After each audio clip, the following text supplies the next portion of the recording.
If you'd like to make your NFL games a little more interesting, you've come to the right place. It's the Even Money Podcast with Ross Tucker and Steve Fezzik. Vegas, baby, Vegas. It is the Even Money Podcast. And of course, it's presented by DraftKings Sportsbook, the #1 rated sportsbook app. I'm Ross Tucker, former NFL offensive lineman, 5 teams, 7 years, journeyman. Now I got a bunch of different podcasts as I make my journey through the media, if you will. Ross Tucker Football Podcast with Andrew Brandt today was awesome. He was chiming in on Patrick Mahomes' contract and the Redskins name change and the NFLPA negotiations, etc. Deshaun Jackson. It's actually crazy how much stuff we have to talk about with Andrew Brandt every week on the Ross Tucker Football Podcast. Tomorrow, we'll dive into a little more best ball talk on the Fantasy Feast podcast. And Greg Cosell joins us on Friday as well for the Ross Tucker Football Podcast. Monday on the college draft, by the way, Matt Waldman dove into Trey Lance and Trevor Lawrence and Justin Fields and Sam Ehlinger and the top 2021 quarterbacks. So awesome week here on all of our different podcasts available at Ross Tucker Pod on social or youtube.com/Ross Tucker NFL as well. I'm not the star of this show, unfortunately, or fortunately, depending on your perspective. That is Steve Fezzik, the only 2-time winner of the Super Bowl of professional football gambling, the Super Contest at the Westgate Casino. Check him out like I do on Twitter at Fezzik Sports. He joins us every week here. He is the numbers guy. Hello, Steve. Hello, Ross, and I have lots of numbers on today's show. Looking forward to it. Well, and here's what's interesting about that, Steve. We're going to start the show talking NFL. Then I want to get some of your MLB and NBA thoughts a little bit later. But we're going to start the show talking NFL. We're going to do it with another numbers guy. This guy is a former professor and has a PhD in math from Nebraska. And he works for Pro Football Focus and is the co-host of the Pro Football Focus Forecast. You should follow him on Twitter at PFF_Eric. It's not often that as a guy that went to the #1 school in the country, I can honestly say that both of my guests are smarter than me, but I have no hesitation, none whatsoever. I talk to Steve every week. There's no question he's smarter than me, at least as far as math's concerned. And now we got a guy with a PhD in math from Nebraska. I mean, Eric, let's just start with that. What was going through your head when you got a PhD in math from there? What a gigantic waste of time. Right. I mean, I used to, I played football in college. I wasn't nearly as good as you. I, said, okay, my path to gainful employment is to learn numbers and things like that. And, right around where I got sort of bored writing papers and trying to set environmental policy, I said, hey, I'll work on football. So I've kind of come full circle. I've probably been beaten on a bunch of blocks more than you have, but that led me to a PhD. So who knows? All right. So how did you get with Pro Football Focus and hosting their podcast and being one of their numbers guys? I always admired their, the data collection that they did, the numbers that they were able to sort of like add, to the game. But prior to myself and George Shahuri, who's been a guest on your show, I think, no one was really taking those things and making actionable information out of them for the teams. So we have all 32 teams as our clients, about a little over 80 college football teams as our clients. So, providing information to them, but then also now, when you think about fantasy, you think about gambling, you think about, everybody just trying to watch football, as you said at the intro, with a little bit extra on the game. One of the things that we can provide is either access to the raw information or access to insights generated from that. And you focus primarily, Eric, on the betting part of it. Is that fair? Yeah, in the media for sure. I mean, most of my work is in the background working on things for our team clients and media clients and things like that. But yeah, forward-facing gambling is certainly something that is on the forefront of what I do. So let's start with this. And you and I were texting back and forth, and I know some of the teams that I want to hit you up on for sure. But I want to know what you and PFF think of Cam Newton signing in New England, and if you felt like it was worthy of action one way or the other on the Patriots season win total. Yeah, I mean, we had it basically, because it's really hard to untangle coach and quarterback, but we had it as about a 1/2 of a win move in the direction of New England. They went from being basically co-favorites with the Buffalo Bills in the AFC East to favorites there. The really hard thing to model with Cam Newton is you get basically 3 outcomes. You get the outcome where he doesn't play, very much because he's either hurt or ineffective. I think that people are not pricing in the idea that he might not play after a preseason that's underwhelming. You have that he'll play, but he'll be injured for most of the season. And much like in 2018, he'll become ineffective down the stretch and lose his team a chance to win a number of games. Or you'll get what you saw in 2015, which is, a brilliant player who kind of does it differently than a lot of other players. He's not as accurate, but he's a down the field type player. So I think you look at those 3 outcomes and, I don't necessarily know. Yeah, obviously the Patriots increase because the first 2 outcomes are probably no different than they were going to get with Jarrett Stidham and Brian Hoyer. And that third one adds some positive variance, I think, to their projection. Now at 9.5, I have a really hard time betting going anything other than under on that, but it's not necessarily one that I would bet at this point. Interesting. So really hard time doing anything other than under, but you wouldn't bet at this point. Steve, you were saying last week you think the move is to wait until they name him the starter and that the win total might go up even more and then to take the under. Now, actually, what I recommended, Ross, you like the under. And I said, if you do like the under, I do believe Cam will be named the starter. Currently, there's odds on this. He's a -330 favorite to be starting week 1, which shocks me because obviously we may not even have any preseason games. But if you like under, I think I would bet it 5 minutes before the game kickoff week 1. Now, personally, I think it's a huge upgrade. I have Stidham rated my number 37 best quarterback. I am not a Cam Newton lover. I only have him my 25th best quarterback. He played very well the first half of 2018. My numbers might even be too low, but if it's a 3-point upgrade, that's going to translate to 1.3 extra wins. Now, Eric brings up some good points that, maybe he's not even going to start, in which case it's going to translate to 0. But if you look at that first half of 2018, Cam Newton was a very good quarterback. And if you get anything close to that play, he is a light years upgrade versus what you're going to get out of Stidham.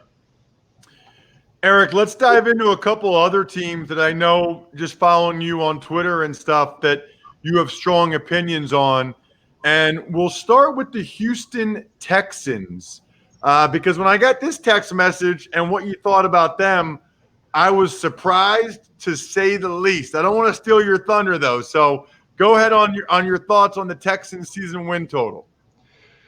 Yeah, I know everybody's a little bit down on them, because of Bill O'Brien's actions as general manager. And it's reflected in the price currently. I think they're, 7.5. If you want to go over, it's going to cost you less than going under at this point, depending upon where you go. But to me, I look at this team and I think to myself, okay, they do have a difficult start to the season. You could very well see a slow start, but they had a slow start in 2018 as well, starting 0-3.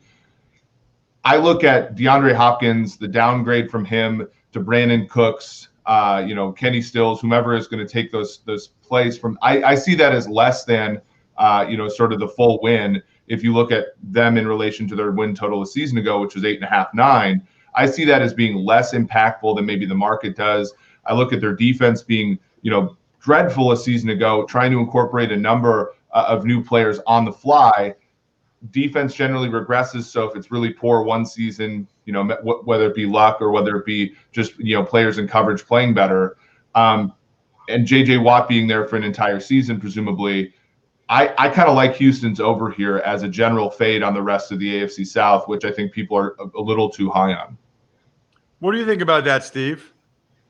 It's interesting because Houston may well have locker room issues. The mere fact that Hopkins got sent packing out of town And with O'Brien and his lack of popularity, I don't know if you can price this mathematically. So as an actuary, a former actuary, I like Eric's points, but as an NFL motivational handicapper, I tell you what, I don't know if Houston's the team I want to be backing right now.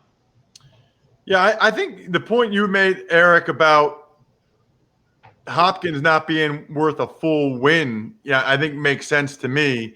And I don't know, it just seems like Deshaun Watson's going to find a way to win 8 games. So, and that'll be an interesting one for sure. What about a team maybe you're taking the under on? What about the Minnesota Vikings? Yeah, the Vikings are a tricky one because, if you see the number, it's 9, 8.5, depending upon where you go. There's certainly, when it opened at 9, people, I think, like the under there. For me, when I look at this team, I think long-term they're in a decent spot. They have a franchise quarterback who's good enough, to do things like go into New Orleans and win a playoff game. But in an offseason where a pandemic, is going to keep them from practicing, fully, they need the 15 draft picks that they got in April to make contributions. They're losing all 3 of their starting corners. They're losing Everson Griffin, who's been one of the best edge players in the NFL since 2014 on the right side of their defense. And I know Zimmer is great.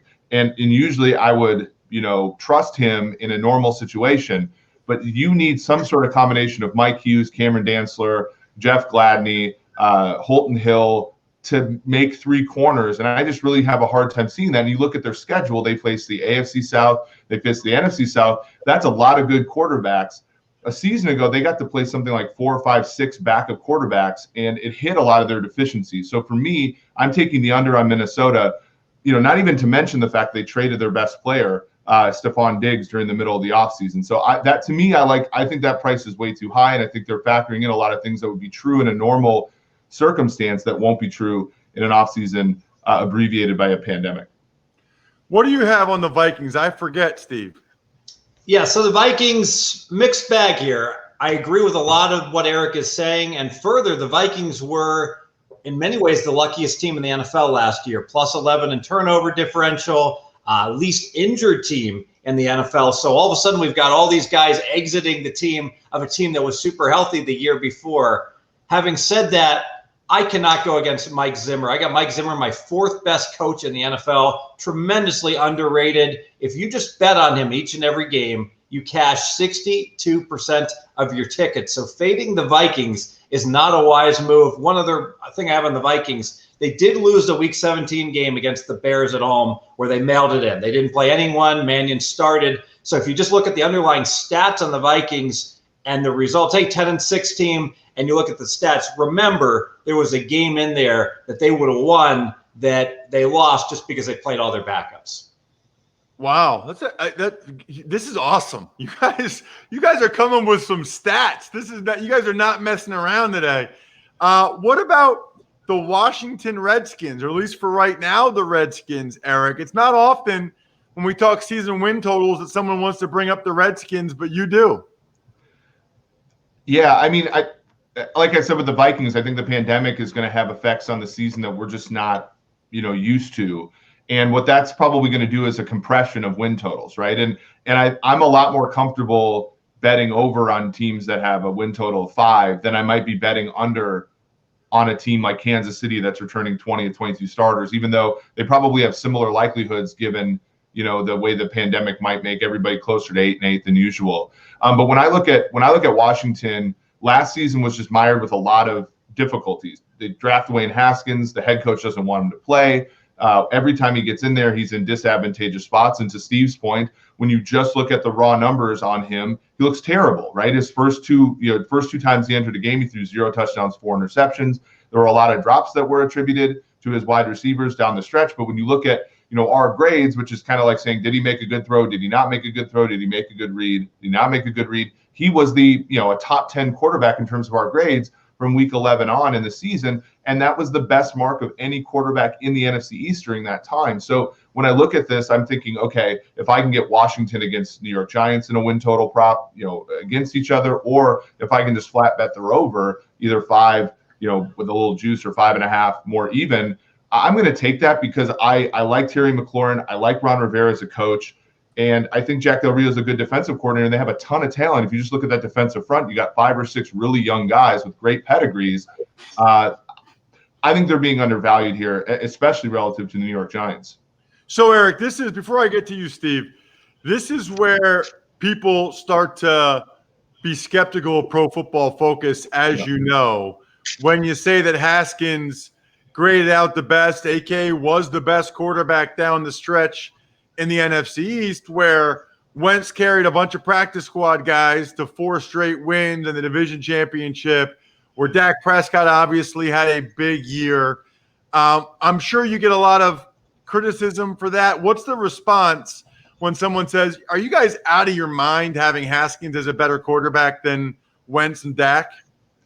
Yeah, I mean, when you incorporate all the numbers and you weigh, how old things are and you weigh pedigree and things like that, we're not saying that Haskins is a better player. We're saying that he played better than them during that stretch of time. And you look at, Dak couldn't throw the football down the field against the Eagles in Week 16 for a chance at the division. Played pretty well in a meaningless game against Case Keenum in Week 17, but down the stretch there, he had some poor performances. Really, how he started that really carried him. Wentz, I mean, people forget that the Eagles were down double digits to Washington. Yeah, I believe it was Week 15. With, again, in a win or die situation, they only covered that game because of a fumble at the very end. So when I just look at him and he had 1 wide receiver, Terry McLaurin. Terry McLaurin was excellent. When you look throw for throw, he's just making the right read, making the right throw. And it's not like he's just dinking and dunking. His average depth of target was over 10 yards last season during that stretch, and that was 6th highest in the NFL. So there's just a lot to like about him fundamentally. Again, the bar isn't very high here, right? The bar's 5 wins, 6. And you look at Ron Rivera, every single year he's coached a full season, he's won 6 or more games. In Carolina with some, obviously Newton being hurt at times and things like that. So for me, I just like this because one of those 2 teams, the NFC East, is probably going to be better than they were a season ago. The market's pricing in New York Giants, even though they have one of the toughest schedules in the league. Washington, an easier schedule. I'm going to go with that. Steve, I forget what you had on Washington. Yeah, so Washington, I would agree that I would lean over 5. Eric mentioned over 5.5 even money, over 5 minus $1.25. A half win's worth about 50 cents. So very important. If you bet over, don't play over 5.5. Play over 5. It is way better mathematically. I'm going to disagree on Haskins. I don't care what the some of these advanced read stats are. The bottom line is anyone at Pro Football Focus or anywhere else that wants to bet me that Haskins will be a top 20 quarterback, say, in QBR this year, well, you know how to reach me. I'm guessing I won't get any phone calls. So I put my opinions based upon, betting. And obviously I'm not on an island here. Everyone has Haskins rated. Most people have Haskins rated very low, and I indeed have him my last in my starting NFL quarterbacks. But I love the D-line for Washington. And I will make this point. This pandemic may well help Washington as much as almost any team. Why? Washington's home field advantage sucks. Their fan base is alienated. They don't go to the games. If you've been to a Redskins game, it's a 50-50 game. 50% of the crowd isn't there, and of the crowd that's there, 50% of the crowd is rooting for the opponent. 75% if they're playing the Eagles. So if there's not going to be any fans, or if there's limited fans, it's going to greatly benefit teams with horrible home field advantages, which include the Redskins and the Chargers and a few other teams. And when the Redskins go on the road now, they no longer going to have to deal with hostile crowd noise with smaller crowds. So that's a case you could make that'll really help the Redskins this year versus other years. Eric, last one we want to get your opinion on, and that is the Detroit Lions. What are your thoughts on the Lions this year? Yeah, the funny thing is that Detroit's never won the NFC North, and the last time they hosted a playoff game was Brett Favre's first win as a starting quarterback in the playoffs. So we're talking, I mean, as far as them to win the NFC North, I've seen prices anywhere from plus 600 to plus 900. I think those are probably, fairly good plays. When you look at, the way in which Stafford was operating a season ago in the first, played the first, 8 games before he was hurt. They didn't lose a game by more than 1 score except for the Minnesota game. They had Green Bay on the ropes on Monday Night Football. They had Kansas City on the ropes at home in a game that the Chiefs needed kind of a fluky long fumble return just to win the game outright. The defense should improve in year three under Matt Patricia. I'm not the most bullish on him, but when I look at that offense, Kenny Golladay is one of the best receivers in the league, sort of under the radar. Marvin Jones is a great number 2. TJ Hawkinson's a top 10 tight end entering year 2. The offensive line is fine. And when you look, Darrell Bevell taking over his second year with Matthew Stafford, I think that offense has the most potential in that division. And the defense struggles with, things like injuries and, scheme fits and everything like that kind of regresses. I look at them. I don't necessarily like them. I mean, I do like their over win total, but for me, I need to see Matt Patricia sort of like outperform himself this year. So, and that's sort of a high variance event, which is why I would want a bigger payout if I'm going to bet on them. And hence I like them for the division or even to make the playoffs in a 7-team format now. Love it, Eric. Terrific stuff. Again, check him out on Twitter at PFF_Eric. Can't get enough of guys that have data and info like Eric and played the game at the college level too. He's a rarity. He's a good combo and a good snag there by Pro Football Focus. Thanks so much for coming on the show, Eric. Really appreciate it. Thanks for having me, guys. So now here's what you do, Steve. You take everything we just heard from Eric and you immediately go to the DraftKings Sportsbook app because they have brought their expertise to legal sports betting. It's a legitimate sports book based right here in the U.S. So whether you agree with them on the Redskins or the Vikings or the Texans, or you liked what Steve said, or the Patriots, they have all those bets on the DraftKings Sportsbook app. Or you can bet on live sports this weekend, golf and soccer and whatever you want. Here's the deal.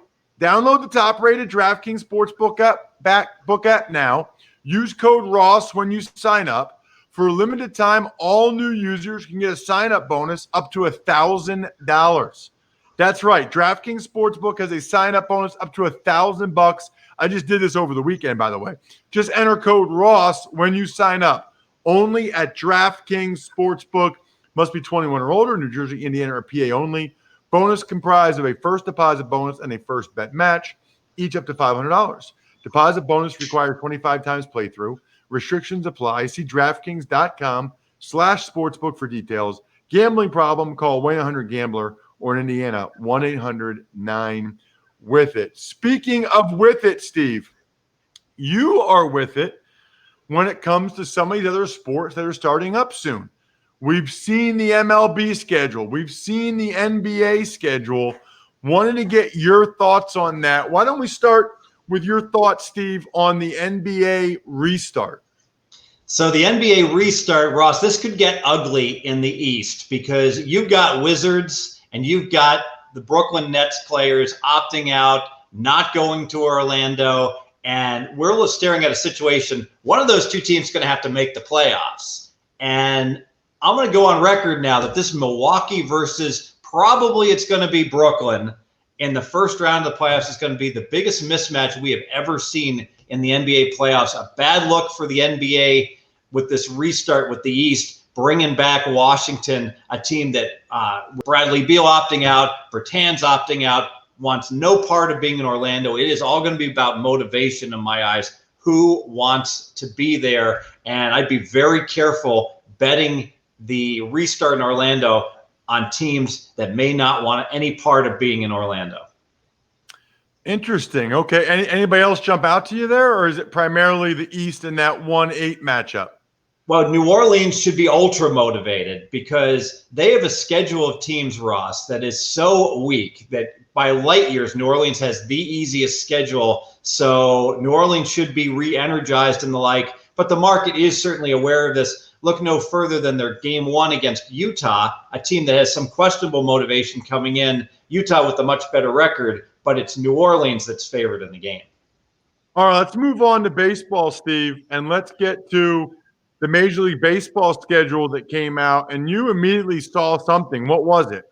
So I went ahead and took a look at a few things, one being how much travel you have to do, because this is a condensed schedule. In a normal MLB year, every 20 days, you would get one extra day off in the full schedule versus this condensed schedule. So teams are going to get tired by the end of this year, even though it's a short season. So I looked at the travel, and the two teams in Texas, Houston and Texas, have the most travel. Seattle, the third most travel. By contrast, Milwaukee travels 4,000 miles, and I think Seattle's like 11,000. The teams in Texas, 14,000. But Seattle, the Mariners have two things going against them: that really tough travel and also strength of schedule. Seattle, second most difficult schedule in MLB, and essentially the reason why, Ross, is because they're the only bad team in their division, and they don't get to play themselves. So that's a big disadvantage for Seattle, having to play the AL West and the NL West. Got it. Okay. So travel and Seattle's schedule. That makes sense, by the way, if they're not getting the days off and they have to travel even further. That makes a lot of sense to me. What about our guy? Last week we talked with Ken Barkley, Lockie Lockerson, and he said, I know you don't do this in golf, and I know he's the heavy favorite, but everything says that Bryson DeChambeau is still undervalued, and he was, Steve. So, what are we doing now with this guy for the people that want to bet golf on the DraftKings Sportsbook app after they use the code Ross? Yes. So if you haven't been following it, DeChambeau gained 30 pounds, has his protein shakes throughout the day, lifting weights, and he is just ripping it. He is averaging 323 off the tee, Ross. This is the highest driving average. I went back 20 years in the PGA. It's number one. And I do have a theory about this. Well, if it was that easy, why didn't every golfer just do this? And I think that it's the equipment that's gotten so much better that you have this violent swing with this 190 mile an hour club speed, and you just would hit too many out of bounds 10 years ago. But I think the technology being better, and Bryson even thanked, obviously they're his sponsors, but he thanked his club maker and the like after his win. And I don't see that very often from a golfer. So I believe with the technology out there that he's going to continue to do well. And he's 10-1, so the markets have already moved on him. He was about 25-1 in the Masters and the PGA coming up, but he is ultra public. So if you see anything go wrong with Bryson, and he certainly could get injured with all this weightlifting and everything else that he's doing, he would be a guy that I could turn on a dime on. But right now I want no part betting against DeChambeau and his bombs. You texted me after the contract came down. It's funny because I talked with Andrew Brandt about this on today's Ross Tucker football podcast. We even already posted the clip on social media at Ross Tucker NFL, at Ross Tucker Pod, where Andrew Brandt, the sports business expert, really felt like the Chiefs got the better end of the deal with Patrick Mahomes. And you texted me out of the blue, Mahomes is a bargain. Yeah, absolutely. And let's go ahead and run a comp, if we will. If we're going to buy a house, we like to look at what other houses are selling for. So Mahomes, that contract upwards over $500 million. But let's look at the first 5 years of the extension. He's going to actually make $38.5 million per year. And let's think about what other quarterback has been offered a 5-year contract. Well, that was Dak. He was offered $35 million per year. Now, Dak's contract would start this year, and Mahomes, that's 2 years from now. So if you adjust for inflation just in those 2 years, those are very, very comparable numbers, $35 million per year in today's dollars. Now, no one is going to make the case that Dak is as good as Mahomes. Mahomes, my number one quarterback in the NFL, Dak, my number 7 quarterback. So if we can have a conversation that they're being given offers that are comparable, my goodness, Kansas City is making out like a bandit on that. And speaking of making out like a bandit, Steve, we didn't get a chance to talk about this last week, but I wanted to. People were evidently, I love stories like this, people were evidently betting on Korean baseball after it already started. They figured out how to do that, and they were winning. How did that happen? Explain this to me. Yeah, so Sunday morning, the schedules that the MGM Mirage Bellagio put out had games starting at 3 a.m., but they actually started at 1 a.m. So some sharp bettors, I give them credit. At 2 a.m., they start bombing in bets in Korean baseball. and I believe there was some Japanese baseball as well. And they parlayed stuff together. They hit an 8-teamer, they hit a 10-teamer. Example, it was 3-0, a team where they had in the 5th inning, so they bet under and they bet the team up 3-0. And then the MGM, Bellagio cried about how unfair it was and how they were going to look to prosecute these bettors. Like it's the bettor's job to determine when the game had started and to take the game off. No, that's your job. That's your cost of doing business. So what typically happens in this case is, and I'm sure it will happen here, is that the bettors will get paid and they'll get barred and they'll told never bet at the MGM or Bellagio again. But it's the cost of doing business. I will say this, Ross. A lot of the headlines say this is the biggest loss in the history of Las Vegas sportsbooks. No, it's the biggest pass posting loss. Vegas loses $250,000 all the time. Think about it. A whale comes up on the Super Bowl and bets $250,000 right before the game kicks off. So to call this the biggest loss, no, not even close. But certainly in terms of pass posting, yes. Is it ethical? I'd make the case. There's plenty of times, Ross, I've made bets live wagering against these Vegas books, and I get a little wheel, and it's saying, waiting for your bet to be approved. Waiting for your bet to be approved. Then my team throws an interception. Bang, my bet's approved. My touchdown pass. Oh, your bet has been denied. So I've been pass posted so many times by Las Vegas sports books. I am not going to have any sympathy for them getting pass posted. That is a great story. I love stuff like that. Check him out on Twitter at Fezzik Sports. He is the man.